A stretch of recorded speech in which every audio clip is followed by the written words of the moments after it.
today we're actually talking about, is it a good time to move jobs? Yes. Coming from a recruitment company. Yes, Yeah, it is. It's always good. Yeah, that's probably the answer that we'd normally give. It is. I think it is quite, for us it's a good answer. It's a candid answer, but Yeah. definitely. Yeah, it's an interesting topic. I think there's a lot of factors that go into it.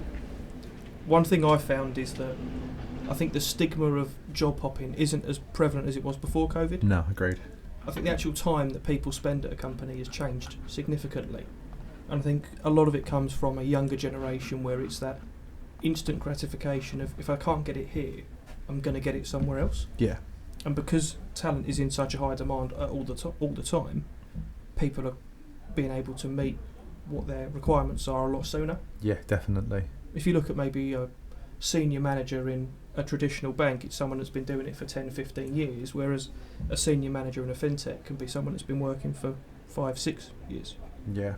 I think it's so true. There is definitely was a big stigma, even when you used to read a CV, go, no, I moved around a lot, not interested. That's definitely has diminished in a lot. Yeah. And maybe this world of instant gratification has been built from things like Netflix and social media and those types of things where you get everything immediately. Yeah, it's Amazon even Prime. Amazon Prime. You know, you don't have to go. You do not actually have to leave your house for a lot of things anymore. Not really. No. Have you ever read that book or watched that film Ready Player One? I've seen the film, I've not Seen read the book. film? Okay. I've been told to read the book so many You times. need to read. Yeah, that's the problem, I just don't read it at all.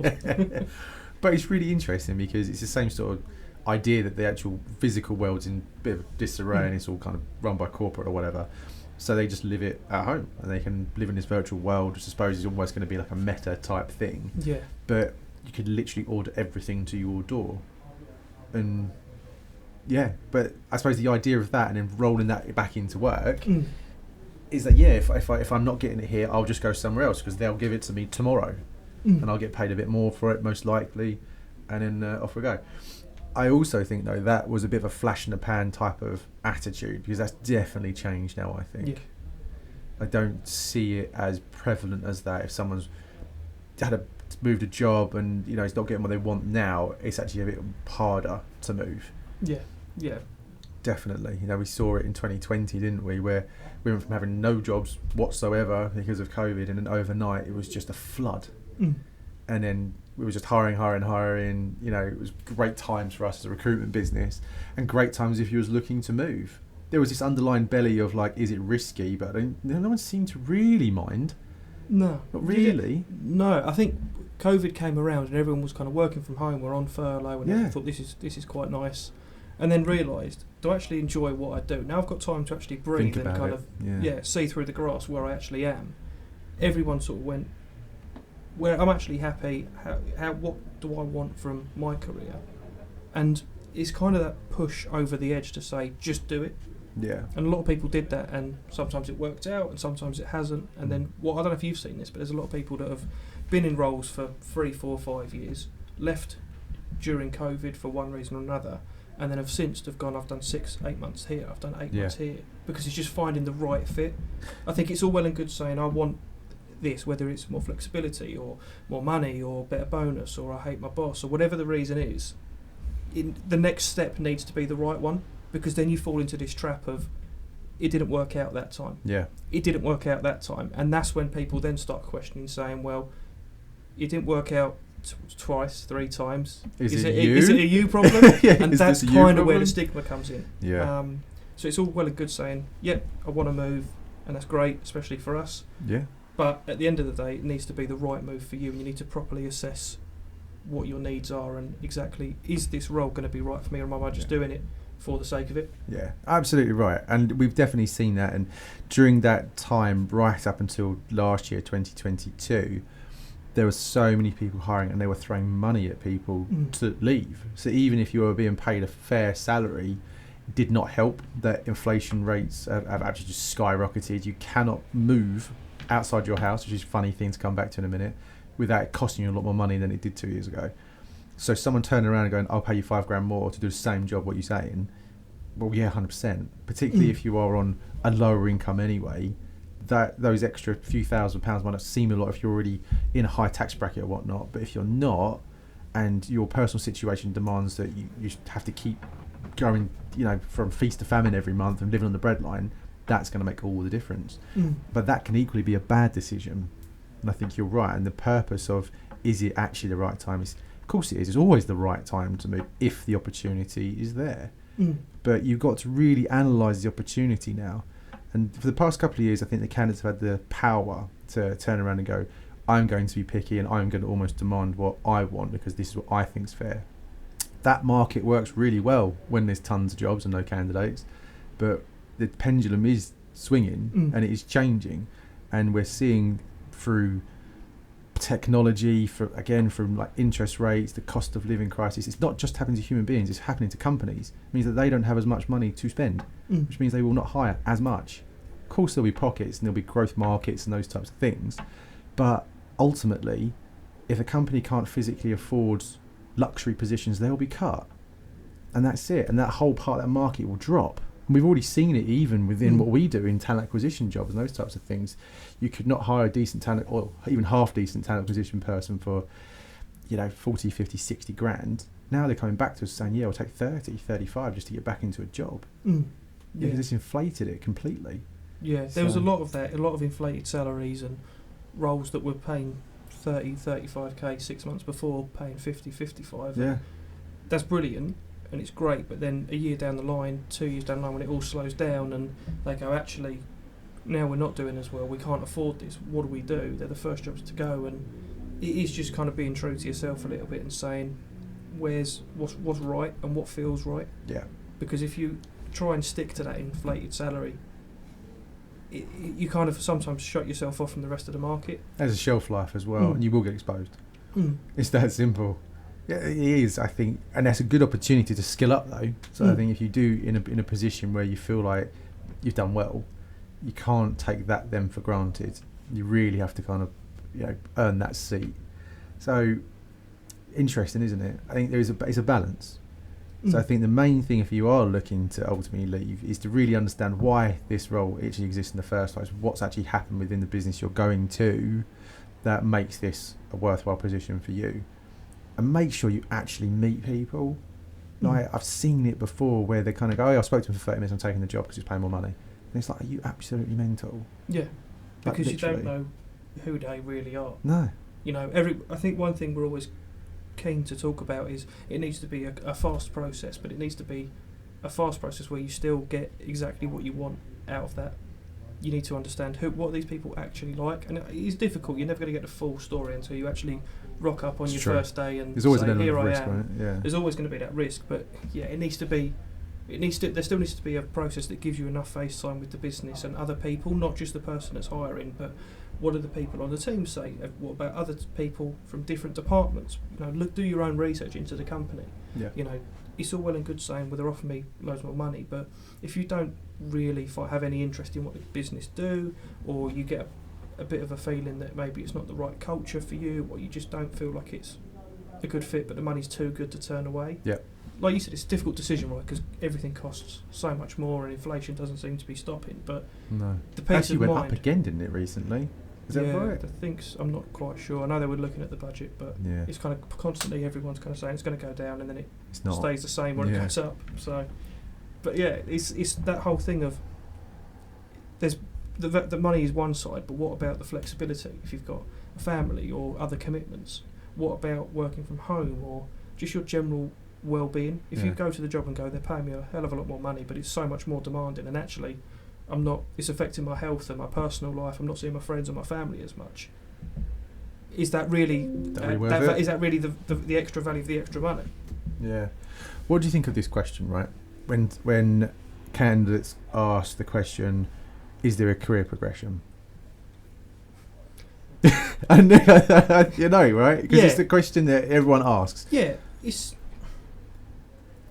always a question that we're asking, but it's kind of it's a little bit of an empty promise sometimes, because you can't guarantee for definite that there's going to be career progression. They can, there should be there's a roadmap probably. Yeah, there should be the opportunity in the roadmap, but it's difficult to say that if you join this company in a year's time, we will make you X. Yeah, because things change, things happen. it might be that you join on that agreement, and the person that hired you that said that then leaves the company. Yeah. I think as long as there's the opportunity for progression and career development, that's the main thing. But it's never something that you can. I don't think it's something you can promise. I don't think so. I've always thought a better question to ask over, is there a career progression, goes, what are the challenges going to be for me in this role today?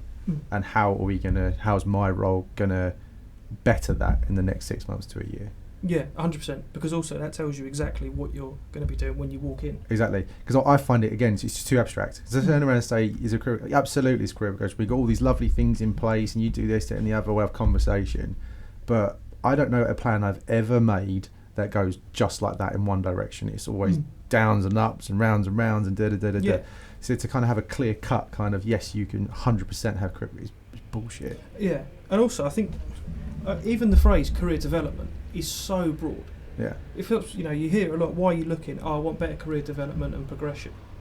But progression to one person who works in the exact same team could be exactly different. Exactly different? Exactly different. I'm sticking with that. Could be completely different to someone that does the exact same job in the same team. Career development to you might say, I just want to earn X amount more money a month. To the other person, it could be, I don't want to be a doer anymore. I want to be more strategic. So they're both asking for career development. Saying, is there career development? Where it could be, yeah, definitely, we can get you more money in a year's time. But it can't be, we can make you, we can put you in a more strategic role where you're less on the front line, but they're asking the same question and getting the same answer. I think it ultimately means whatever it means to you. That's what it is. So, yeah, I think that's a better way to think about it, isn't it? And I think you can be completely truthful with this. And I don't understand one other thing is, everyone wants to give their best impression at an interview, and they don't want to kind of give off any sort of bad vibes whatsoever. But I think the art of an interview is to understand where that person is on a spectrum that you've decided to hire on, right? But surely a better way to think about it is going, these are the kind of strengths where I'm actually at, and the reasons why I'm looking to leave is to fill in these gaps, which I know I'm not as strong at, or I know that I want to develop and I've got like a passion for. So it might be to be more strategic, and strategic tends to be more thinking about bigger picture items and be involved in more project related things that are going to genuinely make a difference rather than a BAU job. So what a great question to ask in an interview, to say that's what I want to do. So what projects could I get involved with that are going to help me develop myself as an individual, but the company as a whole? You got to get these managers thinking about this stuff, because I think that another thing is everyone puts managers on a pedestal and they think that they know everything about they want to hire.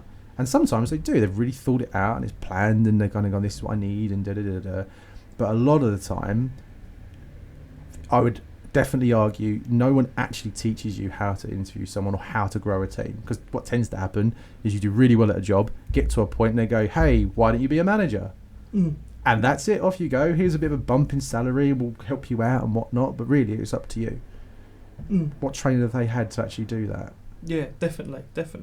I think one thing that we've always, especially in the recruitment world, is that the best recruiters make the worst managers. Are the worst managers. Completely. And the best managers. I was a bang average recruiter. I just struggle with both, to be honest.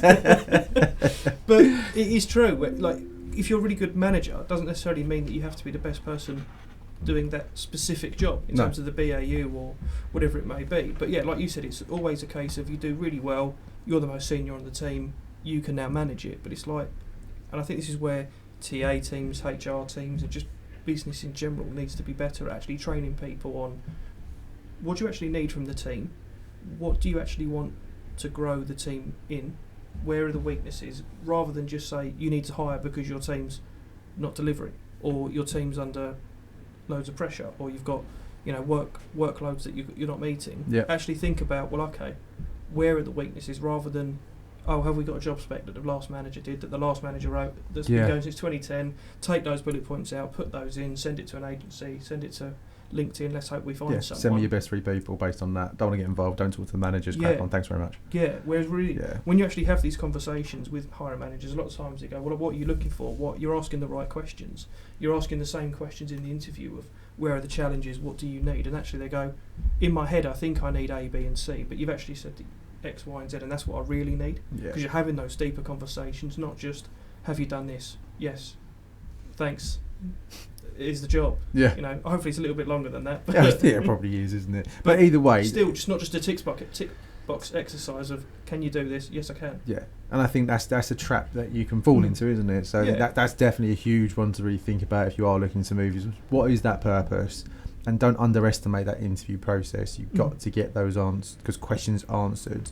And just because they're giving it to you too quickly, I generally feel like it's like life. If things come to you too fast, you don't appreciate it that much. It really does feel like that to me a lot of the time. And I think just making sure you feel that you've had a thorough process where you've really identified the individuals, what the job role will entail, what it means to you financially, and do not underestimate the commute and think they're going to give flexibility all the time, because they won't. Yeah. Like, and that's another thing. Like, I don't know, and people have their own views and opinions on this, but I never look at a job that I want to fill, and if someone says, yeah, I'll quite happily do a 2.5 commute each way, I just don't believe them. Just don't believe them. And I'm sure these people do it, and I'm good luck to you. But I always think about it and go, would I do it? Yeah.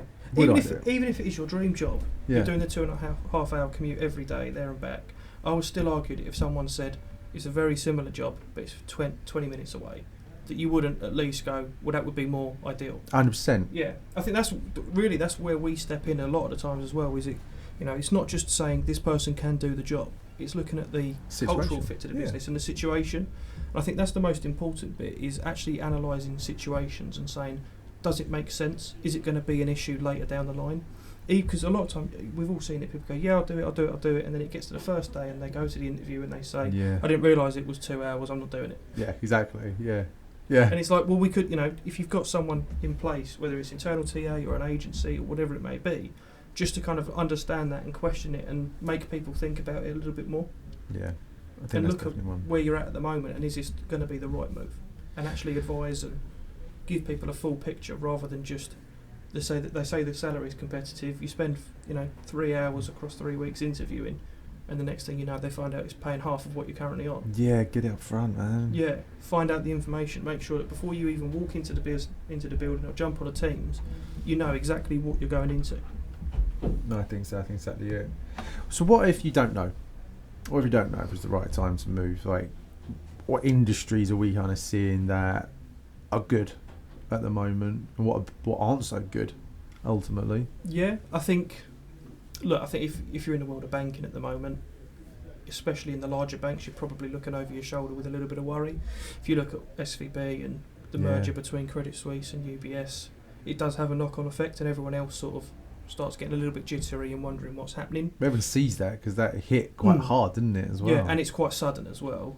You know, I'm sure, well, if you look at the shareholders offloading stocks 2 weeks before they knew about it. Yeah, but it's not, that's at the very top level, and if you're the CEO of SVB, I'm pretty sure you can survive for a few weeks. Yeah, you'll be okay. You're not probably desperate to go out there and get a job immediately, but the people that are actually living and breathing it on the daily basis, they're the ones that are going to be affected. So that's probably a little bit of a cautious area at the moment. SME lending seems to be going quite well, because where there is the downsides of what's happened, other people have to benefit, and they can step in and offer short-term loans to cover payroll and to effectively keep businesses afloat, especially in the e-commerce space as well, where they're not directly impacted by they're not a bank, but they maybe have used those services, so those businesses are probably doing fairly well. Tech business in general seems to be okay, doesn't it, as well? Tech always seems to be very up and down, especially when you go really, especially the Google, the face Metas, more like deep tech, I suppose. It always seems to be like we're hiring 5,000 people, we're firing 10,000. And I get it, because it's at a much larger scale than an SME or those mid-sized companies. But it always just seems to be in waves, rather than just kind of being steady and kind of going, okay, we should roughly know where we need to be. I think it's because it's investor back a lot of the time. Though. So I've seen that quite a lot recently, where there's definitely the world of technology, data, artificial intelligence, machine learning, automation. Those types of companies and industries are very up and down, and it's usually because there's such massive reward or huge risk of failure in it, and it is like venture capital backed or private equity or angel investors or what have you, that are ultimately basing it on a timeline to say we can deliver an amazing piece of new tech in this amount of time, but it's going to cost 50 million or 100 million, 200 million, whatever it is. But if the data doesn't come through very well, they're very quick just to pull it as well. So I think that's why you see these massive waves and spikes of like, okay, let's go and hire to the hill, and the next day, actually no, that didn't work, bang, and then that's just gone again. It's quite an interesting little world. Yeah, definitely. It is quite interesting to see how much the investment and the funding, how important it is. Yeah. But then equally, sometimes you can get into this kind of, especially smaller scale, you get into this kind of chicken and egg situation of, we need to show the investors that we've got the people so we can get the funding. Yep. But then equally, if you're going to candidates and saying, right, okay, we've got this project, this is what we're doing as a business, we're about to get funding, but we need the funding before we can actually employ you, what trust does that instill on the candidate? It's quite a risk.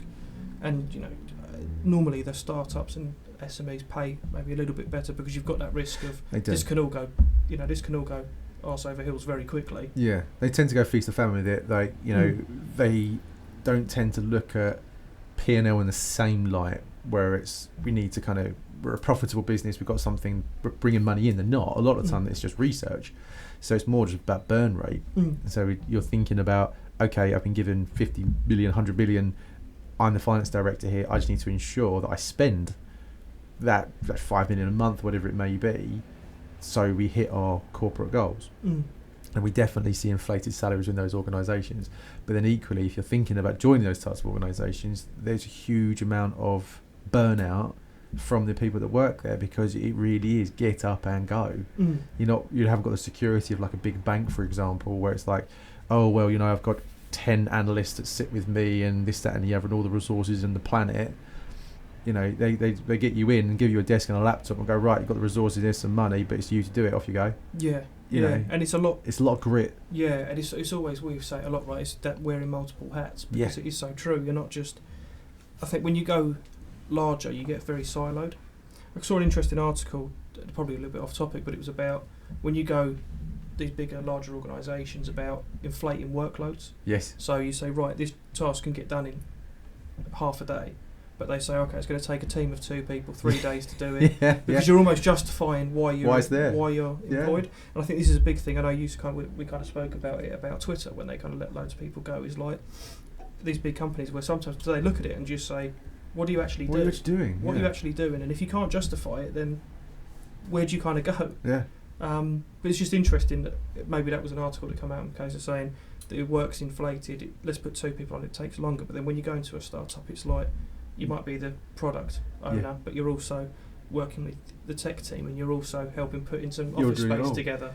Like, it's even so this, true. like putting this up here. and putting shelves up. Like, we're a small business. We don't have like an office team that come in, or a construction team. Well, we had a construction team. We didn't do the wiring ourselves, but we did that. No, just for clarification, it's all safe. And we actually had tradesmen come in and do it. But in terms of putting desks up and putting shelves up, it's all stuff that we've done ourselves. It's not in the job description. I could turn around and say respectfully, Sam, I work in recruitment, I'm not a builder, I'm not doing it, but it's a start-up and you do it and you get involved and you put soap boxes together, and that's good fun though, right? That's probably more just a hobby that I've managed to get financed effectively. But it's stuff like that where you have to sort of get stuck in and put the hours in, but you've got a lot more ownership and you've got hopefully a lot more reward in that as well. It's more responsibility, right? And it is. I think, interesting enough, that seems to be the way the world is going anyway, whereas you need to be able to do multiple things, because long are gone are the days where you can stay with a company, stay there for 20, 30 years, get your golden pen or whatever and retire early, all that rubbish. It doesn't exist as much anymore. No. So if you're going to jump around and get all these different experiences, every time you do it, you should be able to pick something new up. And funny enough, I was speaking to someone yesterday, and she was a scientist, straight out of university, was in the lab, did a bit of lab work, thought, you know what, I'm not too sure, this is really where I want to go. I want to go to more a sales orientated role. Had a complete segue in career, did the sales piece for a little bit, and was like, I really hate this. I actually much prefer being in the lab. Grass was definitely not greener. And sometimes that's just, someone will go, oh, she didn't know what she wanted to do, whatever. But the way she explained it to me was, thing of it is like, I knew I liked being in the lab, but I thought my skills would be better in a sales orientated role. Turns out I just don't like the way sales is actually conducted. But what I have learned is a lot better communication relationship skills and now I'm going to bring back into like a lab-based role, which actually 9 times out of 10 lab individuals, they don't just look for that skill, they need that soft skill, and that can be the clencher of whether or not someone gets a job or not. So I like the idea of she's taken her kind of education, her core skill, thought about, I've got some other skills that I can use, take it into a sales role, didn't like it, fine, got the experience, but come out and went, but this is the experience I got from it, and I now can use that. And that's, for me, that's a golden little triangle, just to say, all right, it didn't work out, but what did you learn? I learned X, Y, and Z, and I had to talk to people, build relationships, stakeholder management, collaboration with others, bang. Okay, great. And they are very hard to train. Yeah. Soft skills especially, if, it's something you can't really teach someone how to... Why do they call it soft skills as well? It's ridiculous. Yeah. What's soft about knowing how to communicate with people? I'm just trying to think, is it an acronym? I thought very quickly, is it an acronym before we look silly, but I can't think of one. I don't even if I don't care what I do look silly, it'd be interesting to know why do they call it soft skills? I don't actually know. That's interesting. I'm trying to think why it would be, but I guess maybe because I'm just thinking, would they classify it as soft skills because the types of roles historically that they would be associated to? Maybe. So it's like soft skills, you're not on finance where you're looking at numbers, it's a softer skill. Maybe. It could but then well when be. you think about it, the soft skills you need are normally for harder topics to talk about. They are, yeah. So it's like being able to talk about something super complicated and being able to say it in layman's terms to people that don't speak tech or don't speak science. That's an art. That's an incredible thing to do. So I think that's another thing to really think about. Your core skill set goes outside of your technical ability. So if you have the ability to communicate and build relationships and those types of things, and people buy into you, and that's the tell. It's not, rather than saying, I can chat to people, it's actually, do they buy into it though? Do you actually get the kind of responses that you're after? Rather than thinking it was surface level, I can go down to the pub and have a chat with somebody, or I can get an interview. Is that can you get them to buy into what you're doing? I think that always tells you if you're even halfway there as a decent communicator. Yeah, definitely. It's about that influence that you can kind of have on people, and I think it's a really good way of wording it in terms of, in that particular instance, it's completely different to what they have been doing. And maybe if you just look at the CV, you go, doesn't make sense, doesn't add up. But then really, if you can spin it in a way that you can kind of take the positives out of that, and if you do something it doesn't work out, that's completely fine. People don't hold it against you, but then it's, what are you taking from that, what have you learned, and how can you spin that into a positive, rather than, I didn't work out because they didn't do this and they didn't do that and it was their problem, and it just sounds a little bit moany. I think that's where people switch off. They don't want to hear the moaning. And well, it is just moany, that's what it is, because there is actually a reason to why someone's jumped around a few times, and 9 times out of 10 it's just they're just not being honest enough with themselves of why that is. But sometimes it just runs its course, and sometimes I just run out of learning. Sometimes I just don't like my manager. It's that simple. I don't believe or trust or can follow. How many times have you had someone say, I just don't like my manager and that's why I'm leaving? It's quite rare. You tend to say, I'm looking for a new challenge. I love that one. I need a new challenge. What does that look like? Well, it's just not here. I just think, okay, so can we unpack that for a minute? I think if when we're kind of talking to recruiters about working here, I think you can be a bit more honest because you know the stories and you've heard it all. Whereas if you're not in that world, maybe it's a bit more difficult. But it'd be interesting to know, because everyone has had a boss that, I'm just making sure that Ben wasn't behind me there. Everyone has had a boss at some point where they've gone, I just don't like working with you. Not that I'm saying that is Ben, by the way, but just in case he heard it. But we're going to keep that in anyway. Yeah, everyone's got that horror story where they go, I didn't like working for that person. Yeah. Everyone's has gone at the end of the week and gone, my boss was an absolute prick today. Why can't you just tell them and say, do you know why? Because me and my boss don't get on. This is what they've done. Yeah. I don't agree with it, and this is how I like to work. And if the boss is the same person, but you're trying to be someone you're not, you're going to have the same issues in the next place you go. Yeah. Just be honest and be upfront. And if they go, they were really micromanaging, and you're speaking to someone and they, in the back of their mind, they're going, it's going to be a problem because they know they're a micromanager, it's not going to work. No. So it's better to just be upfront and honest with it there and then. It'd be interesting to see if you can have those more as kind of conversations. I think you're right. I think if you're able to construct that conversation properly, you can do it. I've definitely worked with individuals that I didn't respect, I suppose. And it's usually because I look at them and go, I don't like your work ethic. I don't like the way you conduct yourself, and I don't want to follow that. And that's usually it for me. But then I'm quite a difficult person to manage as well. So it's one or the other. But I had the luxury to kind of go, I'm going to make a change then. And then did Northreach and the whole thing. But I've always thought of it that way. Because if you're not happy, it's usually because it's not usually the job, is it? That's the funny thing when you think about it. Because 9 times out of 10 people end up just doing the same job somewhere else, and it's just a slight variant of what they're doing because of the people, culture, money, location, flexibility, whatever it may be. But they still do the same job. Yeah. And everyone says I don't like my job. Yeah. But really, and there probably are situations where we go, I actually don't enjoy what I do. Yeah. In which case you say, I need a complete career And we change. do see those people actually. They go, I do not want to do this anymore. I don't want to be a developer. I don't want to work in finance. I don't want to work in the lab anymore. I want to do something completely different. These are the skills I've got. What have you got? We do see that sometimes. Yeah. And I think that's a much more difficult conversation to have as well, because you're not just dealing with... Well, the world doesn't deal very well with abstract. No. That's and as well, you've seen it a lot where someone on paper has got all the right skills and experience, but they just haven't got the job title.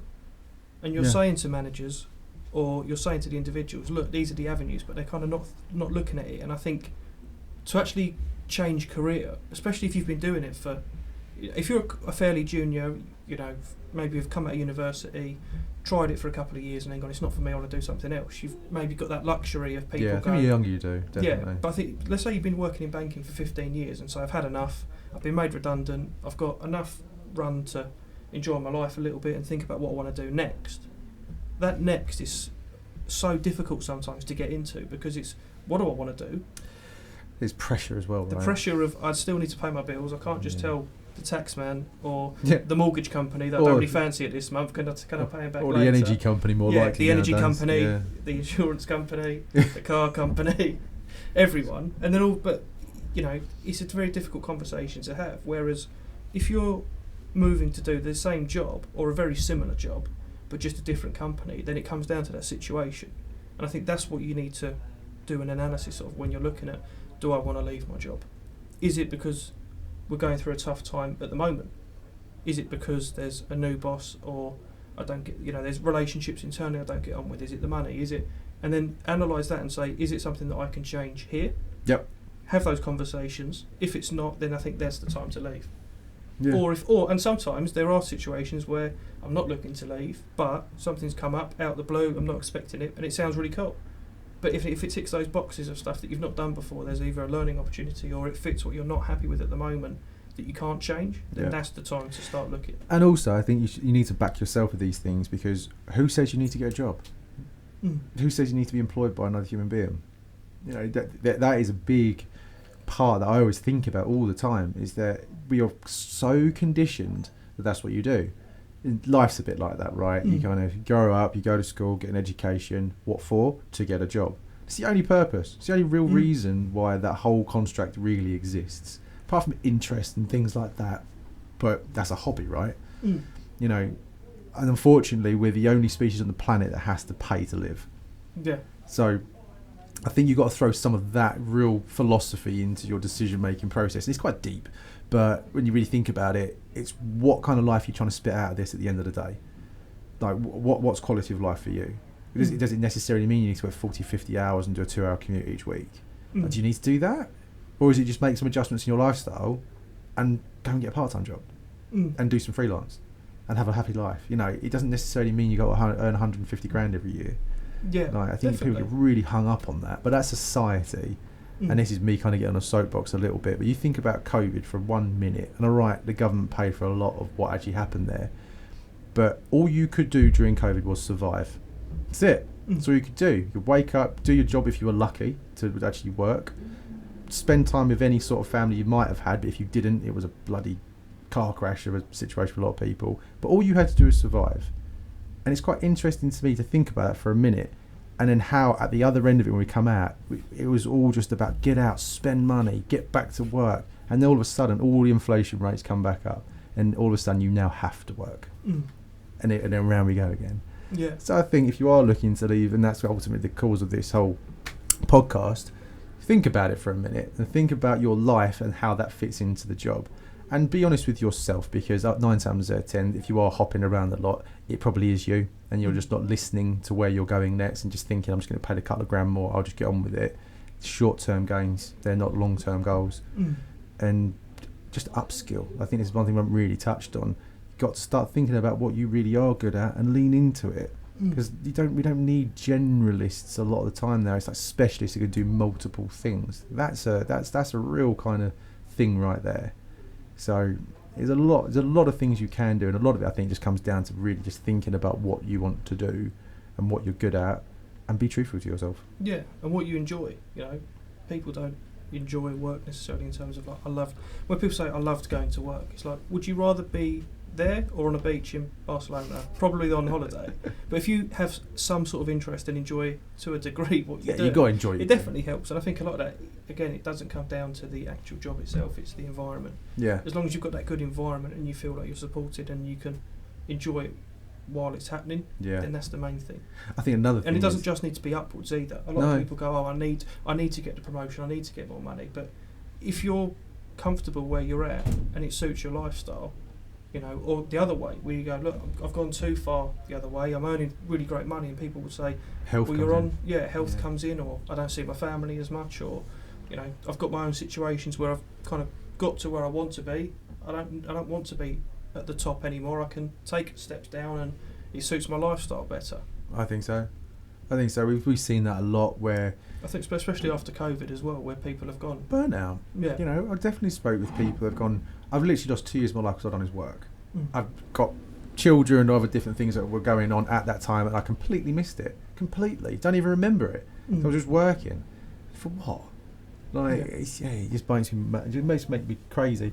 And actually, I think one big sign for me is, it is definitely stress. I think one big thing you've really got to listen to your own body and your own mind around if you're unhappy. It's either one or the two that tends to tell you first, because you're thinking about it, it's all kind of around your head, or it's coming out physically. It's one of those two things. So if that's kind of happening and it's work related, or you feel like it's work, it's probably because it is somewhere. You might not be able to identify it, but you definitely will. It's 3 o'clock in the morning, you can't sleep, or you're having that worry on a Sunday night going to work. There's great reasons to leave. There are really good reasons to leave. And I know some of it's financial, you might feel obliged to just get on and do. But if you're not getting fulfillment ultimately in your job, if your job's just not taking you where you want to go, but it's easy, that's a trap. I've seen that a lot over my career, where you get these individuals that, I don't want to use the word coast, but almost go through life in an organisation, get spat out after 10 years because of redundancy or whatnot, and then they just can't get another job because they haven't really done anything. They've probably done like a 30% job, almost to what your point was. Almost like going, oh yeah, we need all these resources to do this job, it's going to take us 2 weeks. It doesn't really, it could take me half hour, but I need to justify it, so I'll just long it out. But then that's so detrimental later on. You don't even know it until it's too late. Yeah, or the other way, where you've been doing a job for 12 years, doing the same job. I always think, like, doing the same job for that long, are you actually learning, or are you just doing the same thing over and over and over and over again? There is a statistic on this, actually. And I think it was an old boss of mine that actually told me this, is that you shouldn't actually have the same job for more than 2 years. You can stay with the same company, and there's definitely a lot of merit around trying different things in the same organisation, different types of jobs, but don't have the same exact job for 2 years or more, because you start becoming stale. It kind of it becomes too much muscle memory, and you're not challenging yourself anymore. So as long as there's enough variety there, it should keep you entertained enough. But as soon as you start feeling that I'm just doing the same thing I did 2 years ago plus, that's a big sign that you should definitely start looking around, because you'll only hurt yourself if you don't move. If it's too easy and the money's too good, you'll struggle when that company one day, because they all do, go through that bell curve and they go, we're making redundancies, we're making a change, it's not going to fit you. And what do you do again? Mr. Twitter dude? I don't know. Data? You and 9,999 others. Okay, how about we just sack you all? Then what? Like, you know, that's extreme, but but it does happen, and it's not going to last forever, and you have to kind of think of the avenues. And I think even if you are happy where you are and you go, this is great, it's always good to just be open to the chat. Because you do never know what's around the corner. And that's one thing that I'm always conscious of. You know, you speak to someone, oh no, I'm not looking, I'm not interested. I hear it so much more now. I'm passively looking. I'm keeping my eye out. They're all looking. Everyone's and looking. you have to be, because you never know. You could get a call tomorrow that says, "Really sorry, the company's gone under. We've just sold it. Change your strategy. You're gone." Yeah. Here's a couple of grand if you're lucky. Yeah. Yeah. Yeah. So it's always having that on the back of your mind as well. That just keep the options open. Just give yourself. And also, we talk about it a lot in terms of, people say I'm motivated by more money, but it's like, what money does. Money gives you the options, and I think that's the most important thing. It's like, just give yourself options. Yeah. All the time, because then you've got that avenue. I love that one. I've always liked that one. I think money giving you options, because money doesn't buy you happiness. Probably true, but it's very aligned to actually the happiness is more options, and that's what it does give you. Yeah, I think that's the truth of it. If you give yourself options all the time. Yeah. Doesn't mean you have to go through with them, but you've got them there, Yeah. rather than feeling like, I don't like what I do, I don't like my company, I don't like my boss, I think I'm underpaid and I've got nowhere to go. Yeah. You kind of back yourself into the corner. So I say it's a funny thing. Have you seen that new musical Matilda? No. Why not? You definitely look like the Matilda type of likes musicals. I've been known to eat a Bruce Bogtrotter cake. Yeah, well, Yeah. and I bet you could beat Brucey on that as well. Probably. There is a song in it, and it is quite profound, bearing in mind this little girl was like, young, and basically saying that, if you want to make a change, you're the one that's got to do it. No one's going to do it for you. I just thought, wow, you've already figured that one out. I know it's like a film production, whatever, but the actual message is so powerful. Yeah. And I think that's another thing. Stop waiting. Stop being passive. You're not bloody passive. You are active. You are looking to make a change. Just do it. Yeah, definitely. If you're not happy with something, I feel like Change I'm underpaid. Have you gone to your boss and said, I feel like I'm underpaid? No. They're not going to give you money. No, they're not. No. It's at the end of the day, a business runs on either making or saving money. They're not going to be, they want to make people feel rewarded, but they're not going to be throwing money away left, right and centre. But if I'm sure a lot of businesses where they go, oh, I'm handing my notice in, oh, we want you to stay, here's another X amount. Yeah. If you've had that conversation of, can we have a review, I feel like I'm underpaid, I need a bit more money, whatever it may be, I'm sure it's an easier conversation than, this is what I want, I'm going to go elsewhere, now will you keep me? Yeah, the counter offer thing is an interesting one, and that probably bodes into this to a degree, right? If you are looking to leave, you do get something offered, and then your employer then decides, oh, we do value you. You got to be really conscious of what they then decide to offer you, because what you've actually done is just put them in a corner and kind of gone, how much do you really value me? And like you said, I've seen it recently where, who was it? There was someone that basically got offered an extra £30,000 basic salary to stay doing the same job and promised that things would change. And they stayed. And there's a horrible stat around this to suggest that I think it's something crazy, like 75% of people that take a counter offer still leave after 6 months. Yeah. Yeah, I've seen a similar. So think about that. No, I always think that's quite an interesting one. But what they're saying is that, what do we really value then? That person should have already been paid that much more, or at least close to. It might not have been 30 because they were pushed into a corner, but surely that's what the reviews are for, and that's what the conversations are about. And there you go, there's another sign. If you're not having regular conversations about where am I going, that's what will happen. You'll get a knee jerk, oh Christ, we can't lose you right now because it suits us, so here's some more money. But what it also does is then put you under a lot more pressure, because now they're thinking, okay, we're paying you 30 grand more now, whatever it is. We expect more from you. Yeah. So that's another thing. And you can only ever play that card once. The only time you can play that is one time around the counter offer thing. Because the next time around, they just go, I'll just leave. Yeah. And if they don't, well, more for them, really. Yeah. Yeah. And again, it's a similar conversation of, if you're doing it again, it's only, they've only plastered over the cracks. There's no fix there. So no. Yeah, it's an interesting one. It is an interesting one. I think you need to know, is it the right time to move? I think it boils down to, like you said, you've got to make your own decision. You have to make your own decision, but I think a lot of it you probably already know. I think if you're honest with yourself and you think about it, you already know the answer. You're just either too worried about what that means, not sure if something's out there, but how would you know unless you try? And nothing's going to change unless you decide it is going to change. That is really up to you. So, yeah, I suppose thinking about it, is it right time to actually move? It probably is all the time, but think about it first. Yeah. Yeah. Mic drop. Absolutely.